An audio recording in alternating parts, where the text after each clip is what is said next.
tous qui arrivent. Salut Arnaud, salut François, salut Patrick. Belle journée pétrolière, 300 points, Nasdaq 75 points, DAX 100. Patrick, tu gagnes trop de points. 300 points pétrole, 75 points Nasdaq, 170 points DAX. Qui dit mieux? Qui a fait mieux que Patrick? Le tableau qui est en train de changer. Alors, je l'ai mis à jour. Normalement, je n'ai pas fait de coquille, donc on va voir ça au fur et à mesure. Mais petit tableau récapitulatif, neutralité désormais sur nos indices européens après plusieurs journées où on était franchement baissier. Des supports à valider, sinon ça veut dire ce que ça veut dire. Le Nasdaq, deux niveaux de hausse ou deux niveaux support qui tiennent la hausse si vous le voulez bien. Le DJA, toujours ce niveau à surveiller. Et l'euro-dollar, là aussi, un petit changement comme on va le voir. Et on va démarrer tout de suite, si je ne me trompe pas, par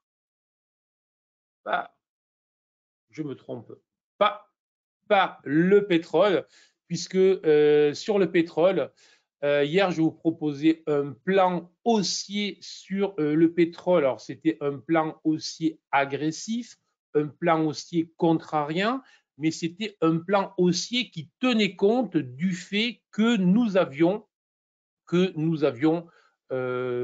prévu, comme je vous indiquais, le 4 juin, la réunion de l'OPEP+, donc réunion de l'OPEP+, et les menaces à peine voilées, je dirais, sur les méchants spéculateurs de la part de l'Arabie Saoudite qui trouvaient que la baisse du pétrole était anormale. Du coup, configuration graphique plus petite analyse macro, nous allons appeler ça une petite analyse macro ou l'écoute de ce qui se passe et résultat, près de 250 points de rebond et validation, objectif atteint de cette configuration haussière que je vous proposais le matin en vous proposant de surveiller,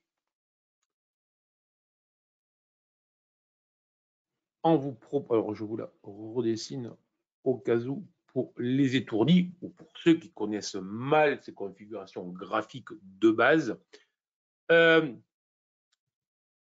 Avec un timing ici et ce qu'il y a de formidable, alors là on est en M30 bien évidemment sur les UT plus courtes, on avait le signal et tous les écrans étaient repassés vert. Vous voyez bien que là on avait bien l'autorisation à ce niveau-là puisque le fond repassait blanc et donc une magnifique cassure et puis derrière un objectif à réaliser très rapidement et la deuxième oblique résistance, la TLR qui est en train de céder. Voilà. Donc, un très bel objectif pour ceux qui travaillent le pétrole. Et attention, là aussi, il y a deux manières de se spécialiser sur les marchés. Et je suis pour la spécialisation parce que sinon, ça marche mal parce qu'on est un day trader ou un scalper. Il y a la manière, je me spécialise sur un produit ou sur un indice ou sur un, deux, trois indices. Et il y a aussi la manière, je me spécialise sur des stratégies, des manières de bosser. Et lorsque les indices sur lesquels je travaille ne rendent plus, ne font plus ce que je souhaite, je cherche des configurations. C'est exactement ce qu'on fait là avec ces matinales. Et c'est pour ça qu'hier, je vous proposais ce plan sur le pétrole. Je ne vous propose pas, bien évidemment, des plans sur le pétrole tous les jours. Ok, Richard, merci beaucoup aussi pour le commentaire. Merci, bonjour Jean qui salue tout le monde. Salut tout le monde qui dit bonjour. Très agréable, très sympa. Donc, ensuite, la suite, honnêtement, là, ça y est, on est vendredi, on est à 2 jours de l'OPEP+. Vous êtes en position, effectivement, comme me le dit Richard, vous sécurisez vos positions, vous placez un stop si vous avez eu la chance ou si vous avez peut-être écouté la matinale et suivi ce plan ou si vous l'aviez vous-même déjà anticipé. Dans tous les cas, on sécurise pour éviter les mauvaises surprises. Et si on veut éviter les gaps trop destructeurs, ben, on encaisse avant le week-end, bien évidemment. On va tout de suite maintenant sur l'or. Alors, l'or, là aussi, je vous parlais depuis quelques jours du fait que la baisse de l'or commençait à s'épuiser potentiellement.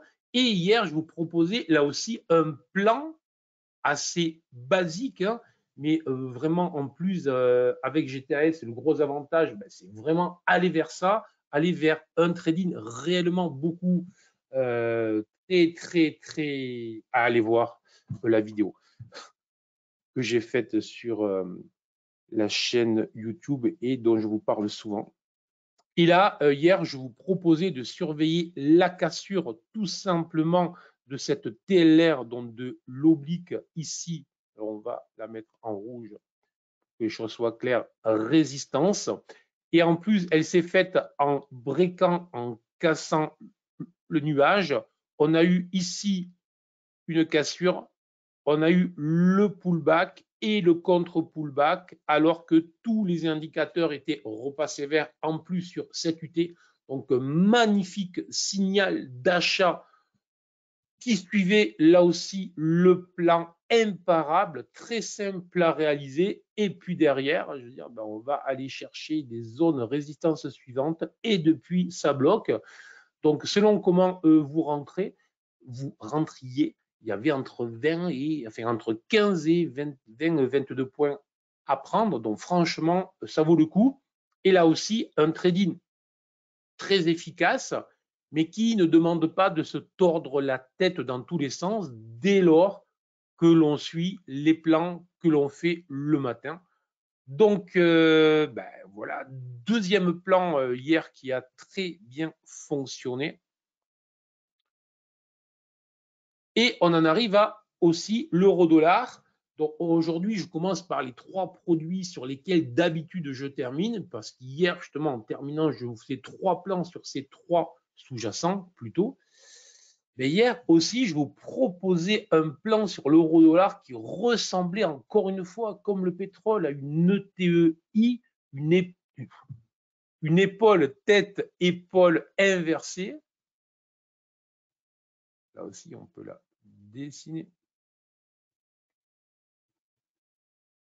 Là. Et là, on a même une petite tasse, si vous voulez, supplémentaire.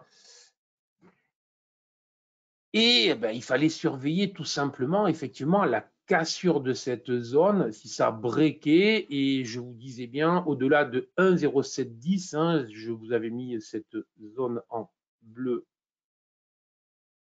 cette ligne, pardon, en bleu, parce que c'est des configurations Charty, ça c'est petites habitudes hein, que j'ai moi, petites habitudes graphiques, je les mets en violet. Donc, au-delà des 1,710, et vous voyez comment on avait bloqué et comment le break a vraiment poussé. Ça veut dire tout simplement que désormais, et on voit bien qu'on accélère à nouveau, on est sur, je peux effacer mes gribouillis, on est sur un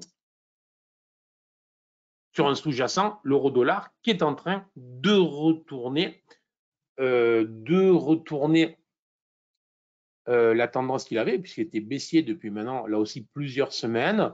Ça faisait 2-3 jours que je vous indiquais qu'on était en train potentiellement de donner des signaux d'épuisement.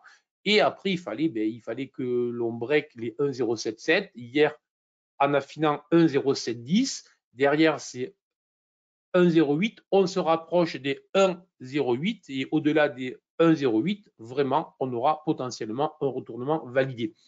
Et on pourra ajouter là aussi que tout ça se fait dans un environnement où, si l'on a écouté les informations hier, on voit bien que la BCE a retapé du poing sur la table en disant OK, l'inflation baisse.